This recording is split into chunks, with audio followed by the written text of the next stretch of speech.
Abomination Vaults. Chapter 3 Cult of the Canker. Content warning.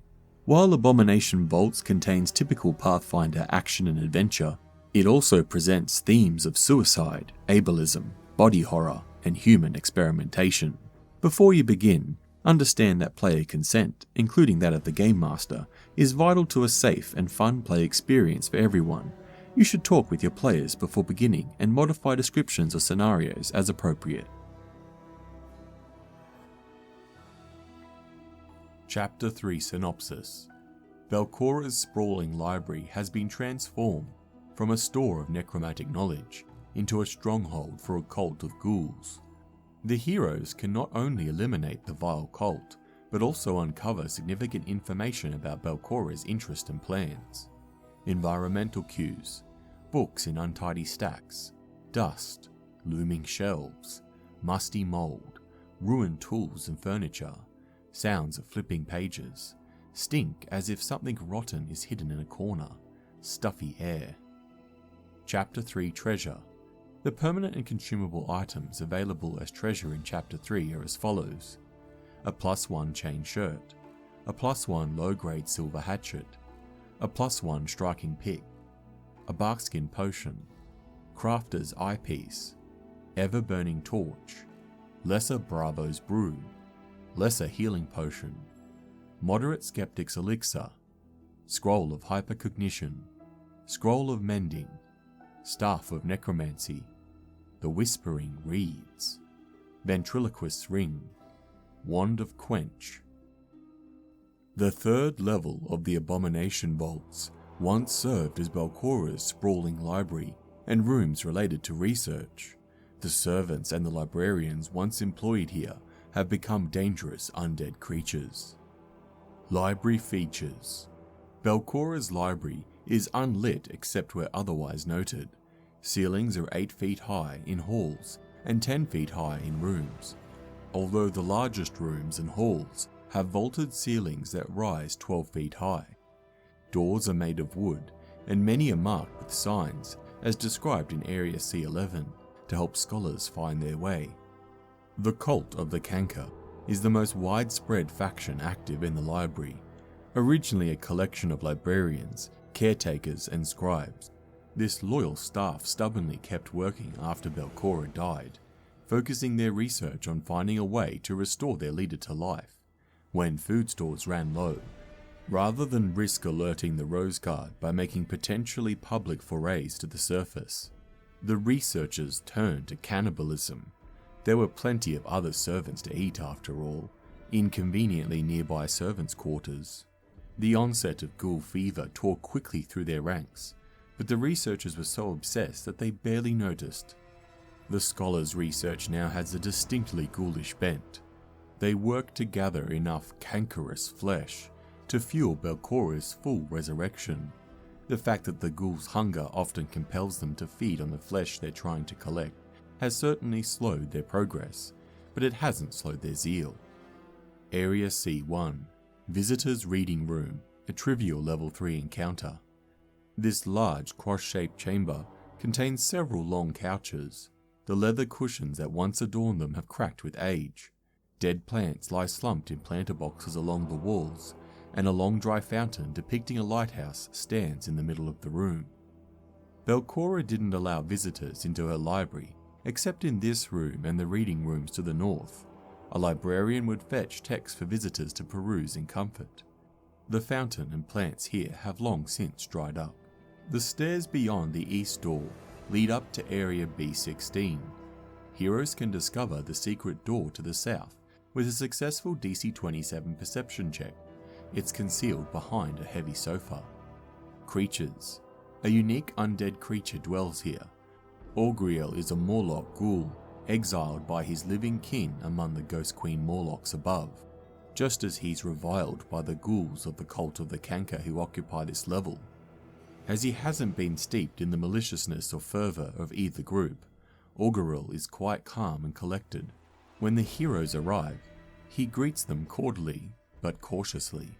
Augriel only wants to dwell within these dungeons, reading and feeding on undead flesh. He has little taste for flesh that was only merely once living. He has hazy recollections of how he and the other Ghost Queen Morlocks came up from below and fought the ghouls.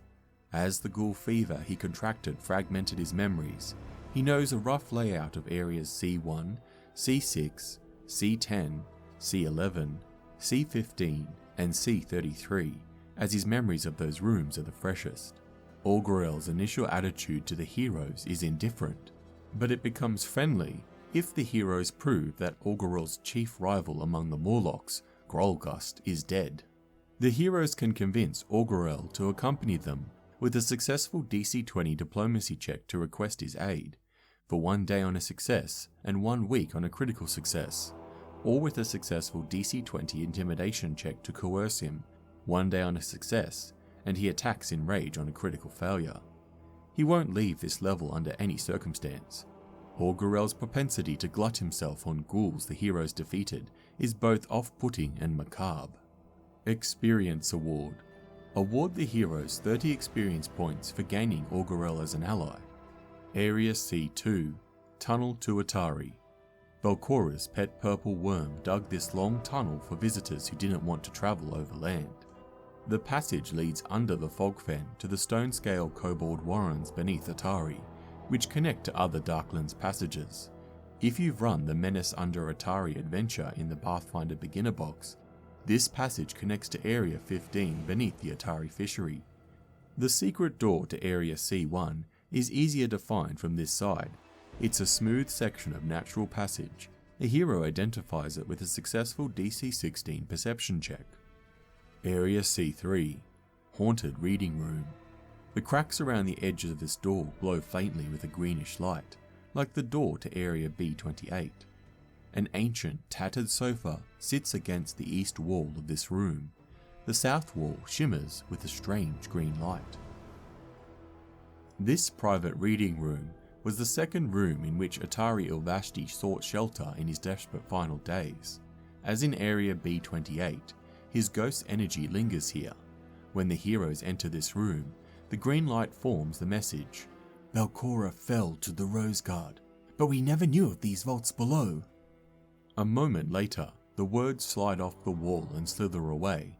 If the heroes follow, the ribbon creeps back up to Area C6, then past the stairs at Area C10. Here the ribbon hesitantly climbs the northern stair, only to turn around and quickly slither further east. The ghostly light enters Area C11, curls onward to Area C33, and then through the eastern door and down the stairs before fading.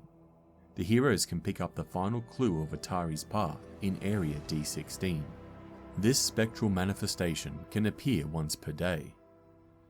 Area C4, Not So Private Reading Room, a low level 3 encounter. An ancient sofa with its coverings torn open and its stuffings and springs revealed sits against the west wall of this room. This room contains much more than meets the eye. Secret doors in the north and southern walls, either of which can be found with a successful DC-23 perception check, open into a hidden hall around the room, Area C5. A search of the wall above the couch, and another successful DC-23 perception check, reveals a hidden peephole into this room. If Belcorra deemed a visitor too dangerous, her forces would ambush the visitor and bring them through a teleportation circle in Area C5B to be imprisoned in Area D11. Hazard. The final victim of this room, a spy from Absalom whose intelligence had already brought Belcorra's activities to the attention of the Rose Guard, met his end here. When he put up a fight and Belcorra tried to subdue him, she accidentally killed him instead. The spirit of the paranoid spy lingers on. Watching Wall, a level 4 hazard. An overwhelming feeling of being watched wells up in the minds of those in the room, an instant before an eerie red eye opens in the western wall. Area C5, Spying Hall. This plain angled hall has 4 alcoves. Each western alcove has a silvery circle of runes inlaid on the floor. A peephole in the eastern wall allows observation of the room beyond. In addition to once giving Belcorra a place to spy upon visitors in Area C4, The western alcoves formed a limited teleportation hub independent of the portal chambers. Neither alcove is currently active. The northwestern alcove in Area C5A once teleported anyone entering it into a hidden alcove in Area A4, and vice versa. Since that room was scoured clean of its silver and defaced long ago by a determined treasure hunter, it can't be restored. The southwestern alcove, Area C5B, once teleported anyone entering it into the silver-lined cage in Area D11. This was a one-way teleportation used to capture prisoners. This teleportation circle can be reactivated by the Awakened Portal ritual found in Area C35, so long as that ritual is performed at both ends, that is, here and in Area D11. Both secret doors are obvious from this side. Area C6, Guard Room, a low level 3 encounter. Thick clouds of white mist filled this room entirely, making it difficult to discern any details. The creature dwelling here generates this mist. The secret door in the west wall can be discovered with a successful DC 18 perception check. Creatures. Belcorra originally bound a trio of eerie Octopian water elementals called Miststalkers in this room to serve as guardians. Otari killed 2 of them years ago, but one remains. The monster can see through the mist it generates with ease, and as soon as it identifies intruders, it solidifies the mist and then moves to attack, fighting until destroyed. It pursues foes that flee, but doesn't leave sight of this room. Treasure. The secret alcove to the west once served as an emergency cache of supplies for the guards on this floor. Most of the supplies were raided during the chaos following Belcorra's death, but a few items of use remain, including 2 lesser Bravos brews, 2 lesser healing potions, a moderate Skeptic's elixir, and a barkskin potion. Area C7, stairs up. These stairs ascend to Area B5. Area C8, Korlok's Post, a moderate level 3 encounter. The walls of this room are decorated with hundreds upon hundreds of tiny little hash marks, as if someone has been counting days for ages. To the northwest, an iron door with a barred window sits in the wall. A large but open padlock hangs from the door's latch. Creatures. The second of the 2 devils Belcorra stationed on the upper levels of the Abomination Vaults stands here.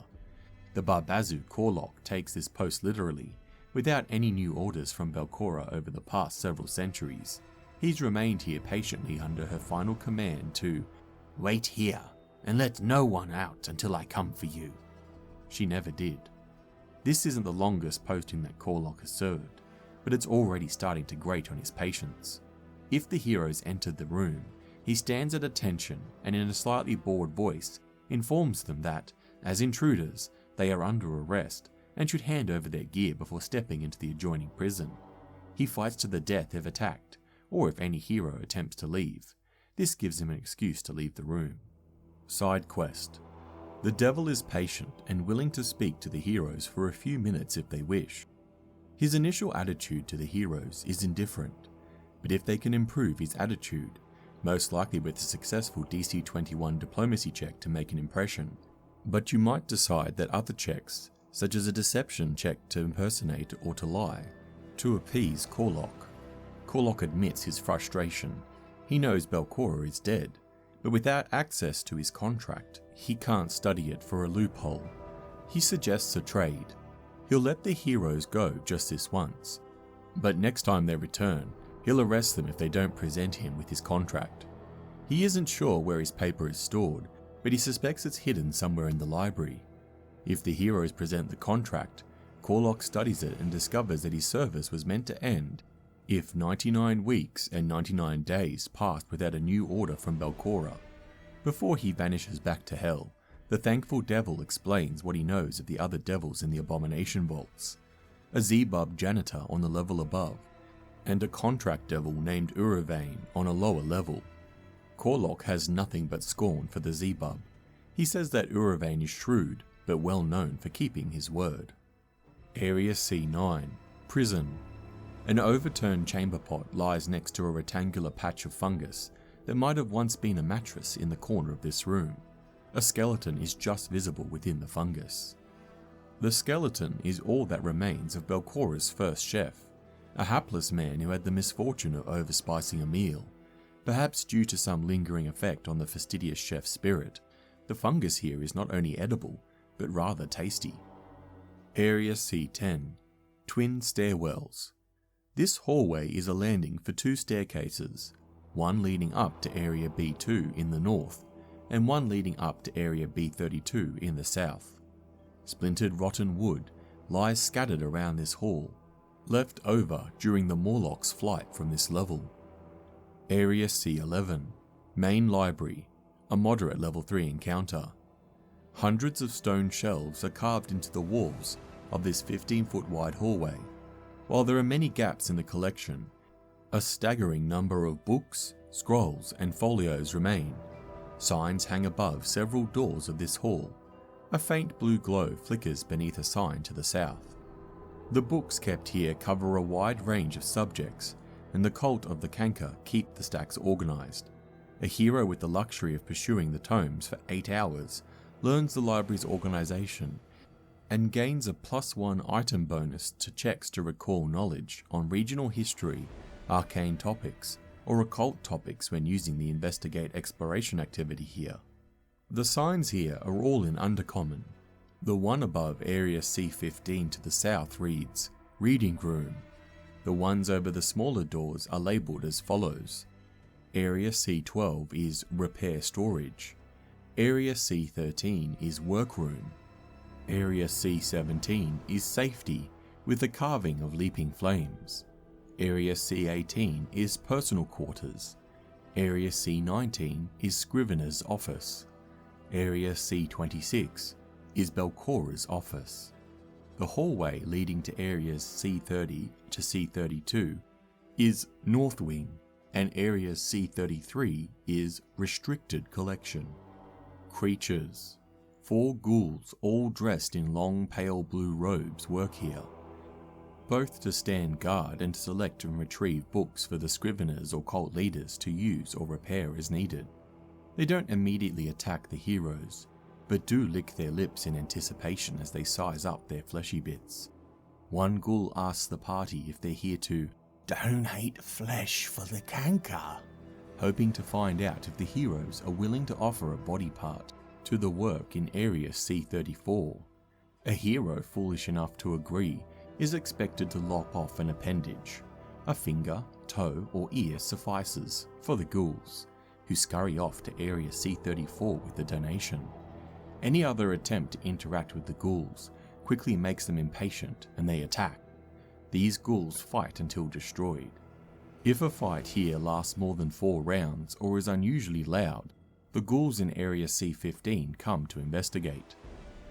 Side quest. A hero who knows Morlabent of odd stories in Otari, or any hero who makes a successful DC-14 society check to recall knowledge when seeing these books, realizes that Morlabent would likely be interested in this collection. If a hero tells Morlabent about the library here, the wizard eagerly provides a long list of specific titles, publishers, and general themes to seek on the shelves. In this area's treasure section, along with those of other book-filled rooms nearby, the number of books that can be salvaged and collected for Morlabent are given in a bulk rating.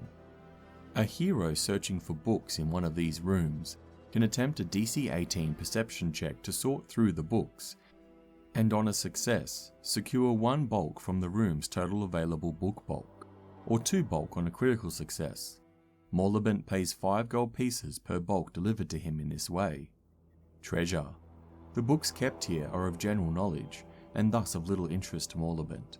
There are only 2 bulk of books here to gather for him. Experience Award. If the heroes deliver at least 12 bulk of books to Morlabent, they complete the side quest. They can still sell him more books if they find any. Area C12. Repair Materials. Shelves on the wall here contain iron sorting racks, jars, and all manner of bookbinding tools. Treasure.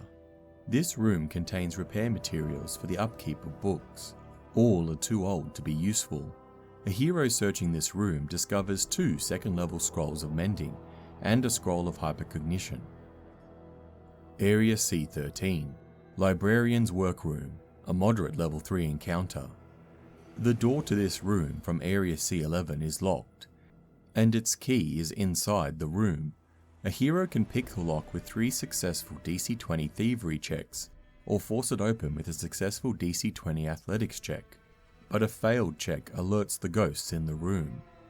3 work tables line the walls of this room, with a single stool near one of the tables.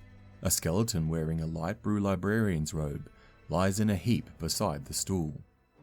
3 specialized benches here are outfitted to bind books, repair pages, and prepare parchment respectively. The tables and tools are all old and useless. Creatures. The ghost of the librarian, Jarell Caladrin, still haunts this workroom. Jarell couldn't escape the other scholars' increasingly gruesome schemes, so she retreated into this room, locked the door, and drank a jar of arsenic, used to work with book bindings, rather than being eaten alive. She died quickly and in agony, only to rise soon thereafter as a ghost. Jarell spends her time pantomiming the acts of repairing books. Jarell is suspicious of the heroes, but not immediately hostile unless they show aggression, though she becomes irate and attacks if they speak ill of Belcorra. If the heroes choose to talk with her, rather than fight, they can see that she seems drawn to her tools and equipment, as if by a compulsion to reenact her life's work. Experience Award. If the heroes put Jarell's spirit to rest without fighting her, award them experience as if they defeated her in combat. Treasure. A search of Jarell's remains turns up a key to the door to Area C11, a gold paperweight worth 10 gold pieces, and a crafter's eyepiece. Area C14, Librarian's Bedroom. A small cramped bed is wedged awkwardly into this room, as the walls are lined with sagging bookshelves. Jarell once lived here before she took her life in Area C13. The books she kept here were mostly duplicates of others found elsewhere in the library, but she viewed them as her private collection. Treasure. There are 2 bulk of books here to gather for Morlabent. Area C15, Gauntlight Reading Room, a moderate level 3 encounter. This chamber's smooth stone walls glisten with moisture, despite the air being dry and somewhat stuffy. Several low divans are arranged in a circle and interspersed with low tables stacked with a few books and rotting morsels of decayed flesh. A twisting ribbon of pale blue light stretches between the bare floor at the room's center and the ceiling above, its points of contact sending creepers of what look like infected tissue out in a distorted spiral for a few feet. As in Area B35, the ribbon of sickly light is a manifestation of Gauntlight's growing power. This room once served as a reading room for the library staff, as well as a place where they could directly evaluate Gauntlight's energies. This eerie light churns in a 5-foot diameter burst at the room's center. Any living creature ending its turn in it takes 4d6 negative damage with a DC 18 basic reflex save, and undead creatures regain the same amount of hit points. As long as Gauntlight remains at its low level activation, the ribbon of light continues to churn. But if the heroes rescue Lasda Vankervale from his captivity in Area D9, the ribbon winks out. A hero who succeeds at a DC 20 perception check while searching this room spots the secret door to Area C16 in the curved western wall. Creatures. Today, Cult of the Canker Ghouls relax here with books and snacks. Ripened Morlock flesh has been a staple of their diets lately, but the ghouls and their cultists who command them decided to add adventurer flesh to the menu once they spot the heroes. As they fight, any ghoul brought below half its hit points moves into the ribbon of light to gain some necromantic healing, shoving a rival ghoul out of the way if necessary. Area C16, Level 3 Portal Chamber. The walls of this circular chamber are decorated with intricate intertwining runes and shapes carved deep into the stone, filled with a dull silvery metal. The floor and ceiling are polished to a reflective sheen. This room contains an inert teleportation circle, like the one in Area B17.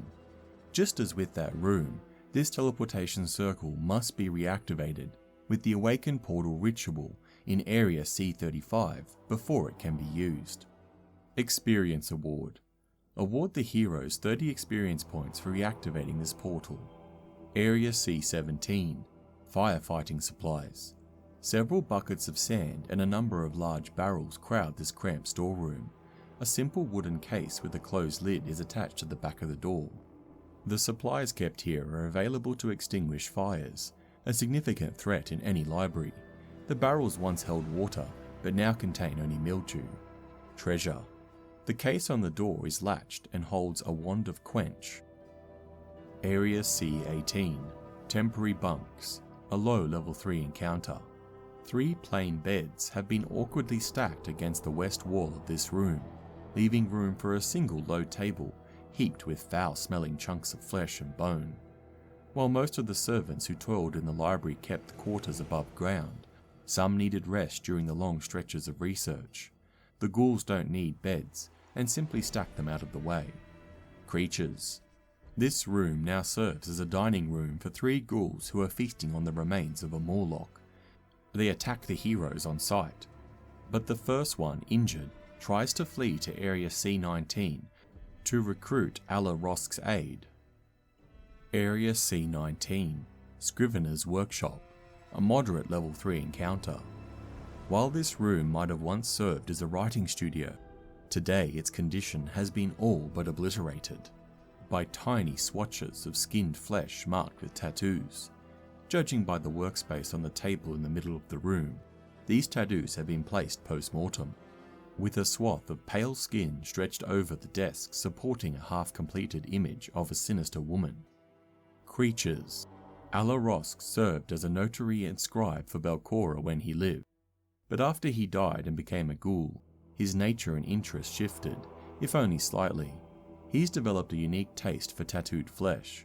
The idea of writing something down and then eating it appeals to the twisted ghoul, and when he isn't preparing a less than fresh Morlock for distribution to other ghouls, he's here preparing his latest work on a swath of Morlock skin. His current project is a depiction of Belcorra. While he doesn't intend to eat this one, some part of him knows that this is a work of art. Once complete, it won't have any fate different than the numerous others he's created over the years. Alla is focused on his work and takes a -2 penalty to initiative checks. If interrupted, he seethes and curses, wasting an action each round for the first 2 rounds, voicing his displeasure and informing the heroes about the blasphemous limericks and humiliating odes he'll be tattooing onto their corpses once he's defeated them. Single-minded to a fault, Alla Rosk pursues foes relentlessly once a fight begins, and fights until he's destroyed. Treasure. This room contains 2 bulk of books about tattoo artistry and historical tattoos of interest to Morlaband. Area C-20, Scrivener's Office. The desk in this office has been repurposed into a messy butcher's block. A shiny silver hatchet is wedged in the top of the desk, and bits of decaying pale flesh lie strewn about the room. Alla has repurposed this office into a makeshift butcher shop. Of course, there's little artistry that goes into the preparation of a Morlock's body for ghouls to eat, other than a few quick and brutal hacks with the hatchet. Treasure. The hatchet is a +1 low-grade silver hatchet. Area C-21, Food Storage. The heaps of slowly decaying bodies hung and stacked here reveal this former bedroom's current use as a meat locker. 5 dead Morlocks are stored here, their flesh decomposing, aging to the ghoul palate, somewhat slowly in this chilly room. There's nothing of interest in here, but the filthy conditions expose any hero who searches this room to blue blisters, a disease arising from an uncommon flesh-eating bacteria. Ghouls find the flesh infected with blue blisters to be quite savoury. A hero who succeeds at a DC-18 medicine or nature check realises the danger these infected bodies pose before searching the room. Area C-22, Elevator Up. The doors to this room open onto solid stone if the magical elevator is still up at Area B-34. This plain circular room is empty.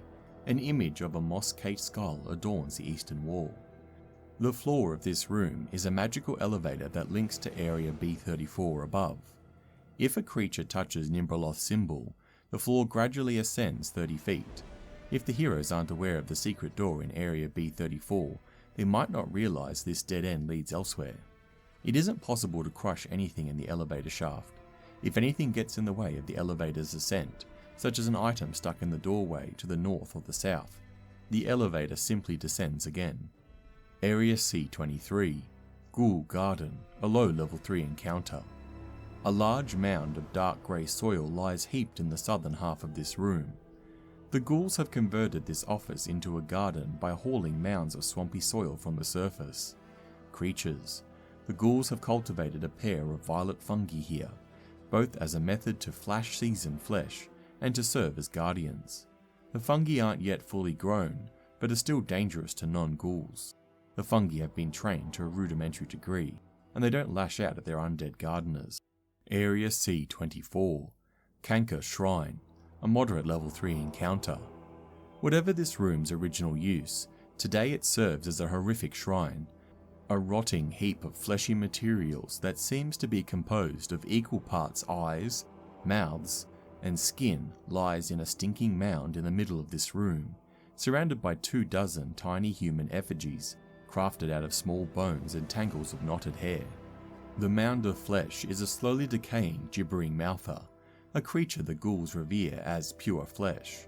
The effigies arranged around this are representations of each ghoul in the cult. The smell in this room is particularly foul. A living creature must succeed at a DC 18 fortitude save when it starts its turn in the room, or become sickened 1. On a success, the creature is temporarily immune to the smell here for 24 hours. Creatures. 2 cultists of the Canker are worshipping here, and they become irate if their venerations are interrupted. A hero identifies the cultist's reverence for the dead gibbering mouther on any successful DC 20 religion check to identify them, in addition to any other information gained. Any attacks against the dead gibbering mouther, intentional or otherwise, shocks the cultist, causing them to become slowed 1 for 1 round, but it also causes them to focus all their attacks on the blasphemer. They fight until destroyed. Area C25, Washroom. This bathroom's commode and tub are caked with dust. It's perhaps a blessing that the ghouls have no use for this room. In fact, they rarely ever look in here, so stealthy heroes might use it to hide in the middle of the ghouls' territory. Area C26, Belcorra's office. This office is brightly lit by several glowing lights in a chandelier hanging above a desk and a chair. Mirrors hang on the north and south wall, although both of them are badly cracked. The light in this chamber isn't particularly harmful to the ghouls, but the cult of the Canker doesn't find the lighting pleasant. Further, they view this area and the room beyond as the private domain of their patron Belcorra, and out of respect for her, on the day of her return, they've left this room and those beyond it untouched. If they discover the heroes have entered this area though, the surviving ghouls pursue them in here with a righteous fury. As long as any heroes are in here, Cult of the Canker ghouls gain a +1 circumstance bonus to attack rolls against them. The western door is locked, and the lock plate is engraved with a stylized open book. This decoration matches the image on one of the keys in Area A13. The keyhole is large enough to look through, but it's impossible to see anything in the room other than identifying that the room is also brightly lit. Treasure. The chandelier's bright light comes from an ever-burning torch socketed into its center. When socketed, it reflects through many pretty but valueless chunks of glass. Area C27, Belcorra's reading room, a moderate level 3 encounter. The door to this room from Area C26 is locked with an oversized lock. Its key is on the keyring in Area A13. A hero can pick the lock with 3 successful DC 18 thievery checks, or force it open with a successful DC 22 athletics check. But a failed athletics check alerts the Fae reading here to the presence of intruders. This room looks exceptionally comfortable, with a thick carpet, bright light from a glowing chandelier, and soothing incense. 2 overstuffed chairs sit opposite a low table stacked with books, while more books sit on a set of shelves to the west. A softly gurgling fountain carved to resemble a mossy skull leaking water sits in the northwest corner. This room once served as a private and comfortable place for Belcorra to relax and read, with minor magical trappings like the scent of incense, the bubbling of the fountain, and the bright light working together to afford a pleasant reading experience. Most of the books here concern topics of sacrifice, incorporeal undead, and extinguishing living bodies and souls to create powerful magic items. Other books are tales, often fictionalized, of famous hauntings throughout the Inner Sea region. The books are quite old, but are well preserved. They can be used just like the books in Area C11 to aid in investigation of these topics, providing a +1 item bonus. Heroes searching this room discover an iron key bearing a defaced symbol of Aridin between 2 chair cushions. The key unlocks the door to Area C30. Creatures. The room's comforts are wasted on the current occupant, a lurker in the light named Shimmergrin, who recently slipped into the brightly lit room to satisfy their own curiosity. The creature sits awkwardly in one of the oversized, for them, chairs in the room, as they focus on balancing a book a little bit too large for them to handle. They periodically cackle and titter over the book as they annotate its text with a colourful quill. They've become distracted by the grisly descriptions of ritual sacrifice in an illustrated copy of a text called Pathways of the Worm, and angrily attack if interrupted. If brought below 20 hit points, the Fae uses Dimension Door to flee to Area C26, although they can't do so if the heroes have doused the room's illumination and flit away. They plot revenge against the heroes, most likely by allying with the ghouls in Area C33. Treasure. As in Area C26, the chandelier incorporates a removable ever-burning torch.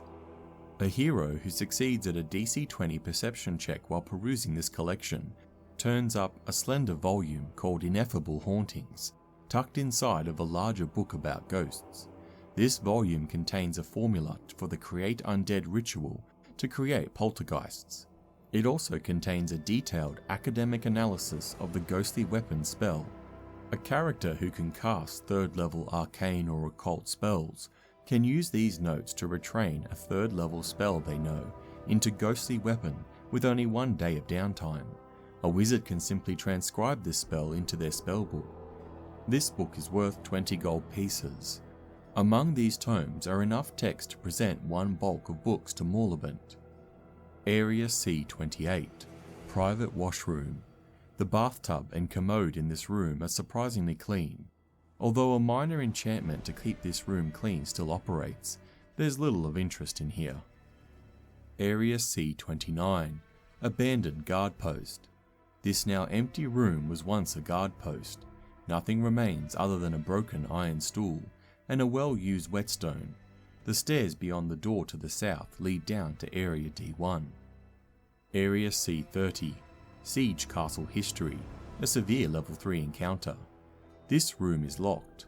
The heroes can unlock it with a key from Area C27 or with 4 successful DC 25 thievery checks. Alternatively, they can force it open with a successful DC 22 athletics check. Shelves line the walls, while what appears to be a partially complete or perhaps partially ruined sculpture of a sprawling city sits atop a 5-foot diameter circular table. The sculpture is of Absalom, depicted with heavy damage in several areas, with a successful DC 20 society check to recall knowledge. A hero can confirm that the damage roughly matches what the city was said to have suffered over the centuries from all the siege attempts it repelled. Up until about 500 years ago, it doesn't include the more recent attacks such as the Red Siege, the Siege of the Ravenous Rajar, or the Black Echelon Uprising. Most of these books focus on the history of Absalom sieges, and while many of them contain contradictory information, the collection as a whole makes cross-referencing it to determine likely errors easier. Anyone perusing these books finds heavy annotations in all of them. Taken together, they reveal that a previous researcher was using the books to catalogue the failures of prior sieges and analyse the city's response to various exterior threats, all in the interest of ensuring the success of a new siege. Books in this room can be used just like the books in Area C11 to aid in investigation on the history of sieges in Absalom, providing a +1 item bonus to relevant skill checks. Creatures. A wood golem carved to resemble Belcorra still stands guard in this room. It lumbers to action as soon as anyone enters the room who doesn't also resemble Belcorra. It doesn't pursue enemies out of the room, but otherwise fights until destroyed. Treasure. A wealth of books of potential interest to Morlabent can be found here, 4 bulk in all. Area C31, Unfinished Library. The walls of this room are only partially completed and bear the telltale marks of chisels and picks. Discarded stoneworking tools lie against the unfinished walls. Belcorra planned an expansion wing to house additional tomes that had started to pile up elsewhere in her library, but the project was never completed before her death, and the ghouls haven't yet gathered the initiative to resume this work. Treasure. Most of the mining tools remaining here are mundane, but one of them is a +1 striking pick. Area C32, Furnace Room, a low level 3 encounter. The air in this room feels blisteringly hot, although the source of the heat isn't apparent. Neither the wooden barrel containing a few iron scoops, nor the metal bin and a hatch-like lid seems to be the source. This room was used to burn refuse that accumulated in the dungeon. More often than not, books Belcorra came into possession that she found to be useless or dangerous. Originally, the refuse would be loaded into the magical bin. Once the hatch was closed, powerful fire magic incinerated its contents, and the ashes were then scooped out and dumped into the swamp. Hazard. In the aftermath of Belcorra's death, a squabble between 2 scholars concluded in this room, where they attempted to burn each other alive. The machine malfunctioned and burned both scholars to ashes. Today, echoes of their souls haunt this room. Vengeful Furnace, a level 4 hazard. The hatch atop the haunted furnace flips open and disgorges a pair of shrieking burning ghosts. Treasure. The furnace contains a layer of ashes. Searching through the ashes turns up only one item to survive its owner's immolation, a ventriloquist ring carved with strange glyphs. Area C33, Restricted Collection, a severe level 3 encounter. Rows of bookshelves run the length of this room, although in places they've been damaged or tripped over. The books that once sat on the ruined shelves appear to have been relocated to other shelves. Several doors lead out from this room, but the double door to the north is the most impressive. It's made of stone, carved with a strange feminine shape, rising from the ghost-laced mists of a cemetery of empty graves. The bulk of Belcorra's most valuable tomes were kept here, in a collection that was available only to key scholars and very influential visitors. Much of the damage done to this room is relatively recent, for when the Ghost Queen Morlocks emerged into this room from the stairs to the east, they clashed violently with the cult of the Canker. Both sides suffered losses, but the ghouls won the fight and forced the surviving Morlocks to flee west, eventually finding their way to the servants' quarters level upstairs. The books here cover all the same subject matter as those in Area C11, but are much more useful and better organised. Checks to recall knowledge about relevant topics here have a +2 item bonus instead. A hero who succeeds at a DC 25 religion check to recall knowledge recognises the scene on the north door as the outer god Nimbraloth feeding on the spirits of those who worshipped her. The stairs beyond the east door descend to Area D16. Creatures. A single Canker cultist and 4 ghouls are repairing the shelves as best they can, a task that keeps suffering setbacks due to the decayed quality of the ancient wood. They don't immediately attack, but instead adopt a defensive position around the north door. The Canker cultists then address the heroes, offering them the chance to have an audience with their high priestess, Nakazarin. Of course, this is a ruse. She hopes to lead the heroes to her high priestess, only to betray them, and if her attempt to lie to the heroes fails, a likely outcome given her mere +3 deception modifier, she grows frustrated and orders an attack. These ghouls fight until destroyed. Treasure. There are 6 bulk of books to gather here for Morlabent. Area C34, Temple of the Canker, a moderate level 3 encounter. Soft lights illuminate several display cases in this vast room. Once used to display books, the cases stand smashed and empty. Along the curved north wall stands a hideous towering figure of a woman. The form is composed of hundreds of portions of stitched together flesh from a variety of different creatures and draped in tattered filthy sheets. The stench of rot from the statue fills even this large room. Belcorra once displayed her most important and valuable tomes here.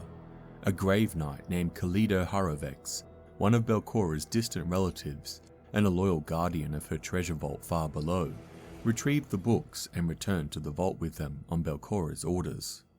The magical light that once illuminated their display cases remains, rendering this room well lit. The immense rotten construction to the north is an incomplete shell akin to that of a flesh golem. The cult of the Canker intends it to serve as a new body for Belcorra once it's finished. The rotten statue looks ominous, but is inanimate, for now. The secret door to the west is particularly well hidden.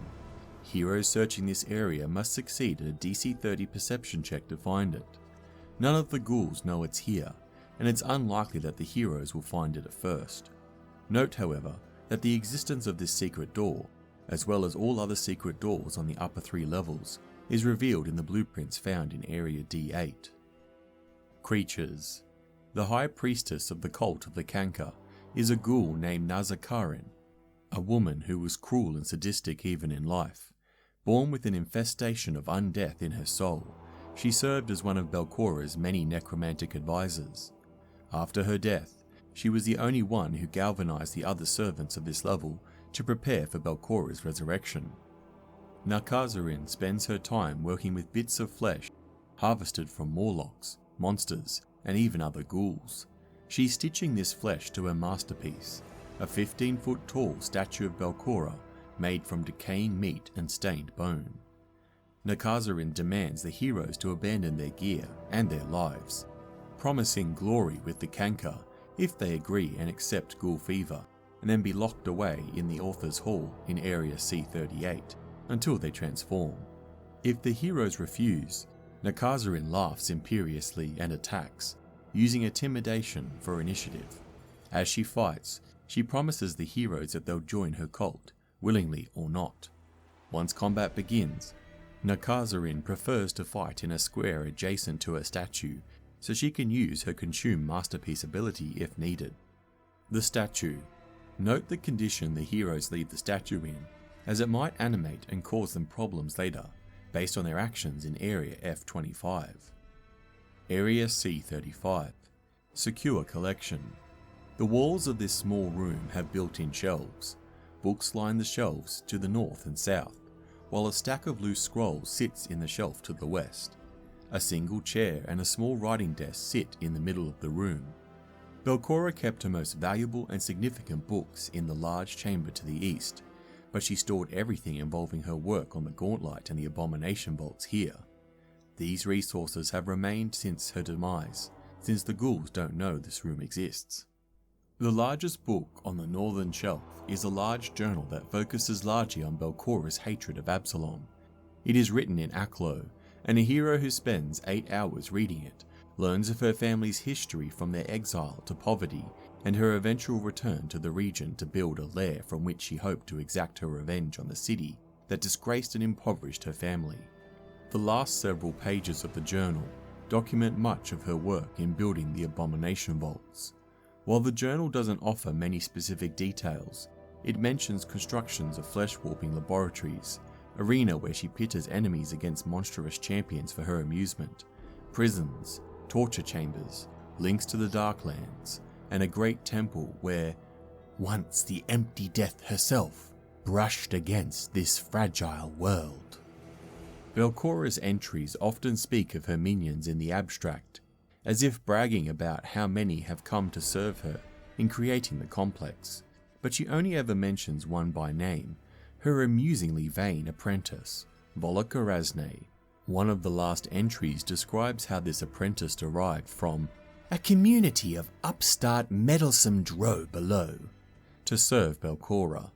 The notes don't provide any further information about this drow community. The stack of loose papers and scrolls contains a wealth of information about Gauntlight. These papers are written in Aklo. Sorting and then reading them takes 8 hours, after which the reader can learn about Gauntlight's functions as if they'd fully researched the artifact. Treasure. A folio containing several esoteric diagrams is sandwiched between several books on teleportation on the north shelf. The folio details Belcorra's series of linked teleportation circles to quickly move around the Abomination Vaults, and it notes the importance of using the Awaken Portal ritual to activate them should time or mischance deplete them of power. The Awaken Portal ritual is included here. The largest book in the room on the southern shelf is a rare text called The Whispering Reeds. This magical book describes 77 supposed encounters with the outer goddess Nimraloth, and how each encounter left physical or mental scars. The book is heavily annotated in Belcorra's hand, particularly in areas where themes of Nimraloth as an eater of ghosts plays into the parables and tales. Area C36, Scriptorium, a severe level 3 encounter. This room is lined with tables divided up into several narrow corrals, with old wooden chairs pushed in against them. Upon them, old stacks of paper and tattered books sit amid dry inkwells and brittle writing quills.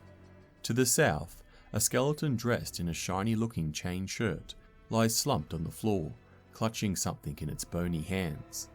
This room once served as a scriptorium, where Belcorra's scribe worked to transcribe and copy important books.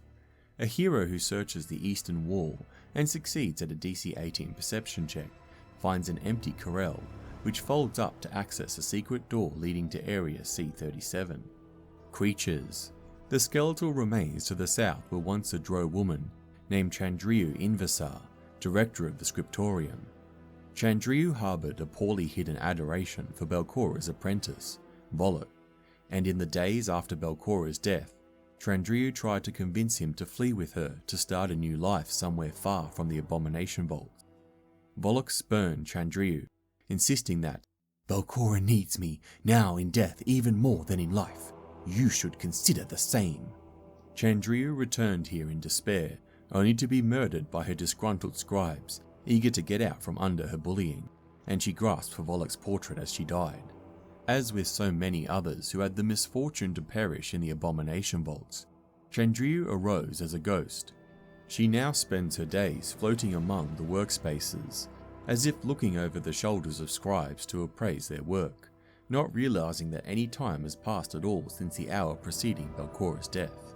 When the heroes enter the room, the ghost mistakes them for new scribes and chastises them for their tardiness before ordering them to begin transcribing old books stacked here. Any attempts to do anything other than comply with Chandriu's commands, including simply leaving the room, arouses her anger and prompts her to attack.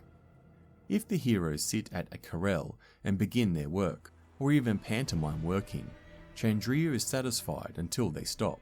She entertains brief questions and discussions from her scribes, and will answer any questions the heroes have within reason, that don't make her realize that Belcorra is dead or that she's a ghost.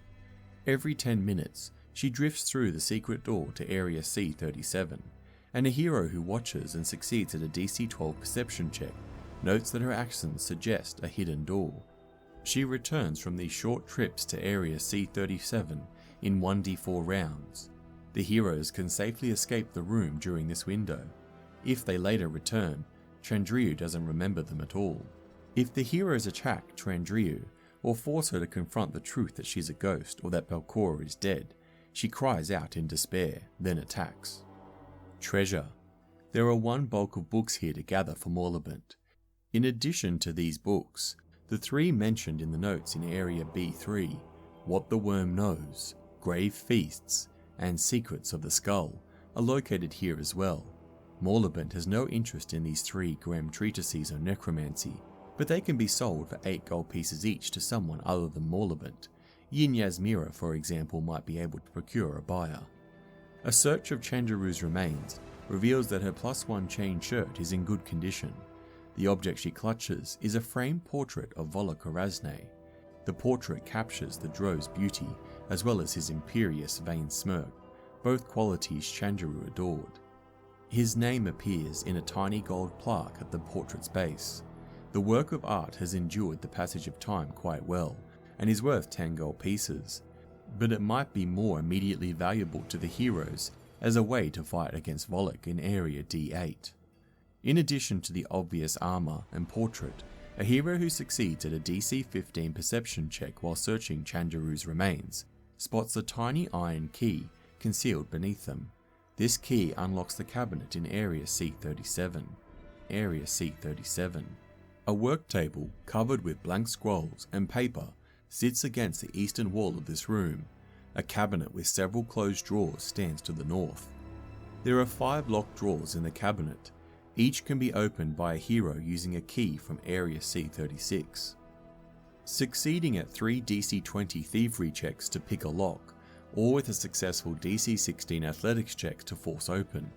Several books are stored within, copies of text produced by scribes, and one intended for sale or as gifts to Belcorra's allies in other lands, all of whom are now dead. These books consist of 2 bulk for Morlabent. Not all of the scrolls on the desks are blank. One tucked beneath the others is an infernal contract. This contract was meant to be stored deeper in the Abomination Vaults, but it never quite made it there. A character who can read Infernal and takes 10 minutes to look over the contract learn that this is the devil Korlok's contract that binds him as a guardian. A reader who succeeds at a DC-18 Perception or Society check, or who's trained in legal law, notes a loophole that can release the devil if it's brought to his attention in Area C8. Treasure. There are 2 bulk of books here to gather for Morlabent. Area C38. Author's Hall, a moderate level 3 encounter. Long shelves with several chairs drawn up to them ring this room on all sides, save the north. Rancid stains of old blood and decay cake the shelves and floor. Belcorra's scribes once used this room to pen new works.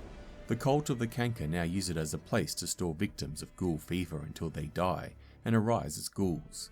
There are no bodies stored here now, but the heroes can find ample evidence of the suffering and death that has occurred here.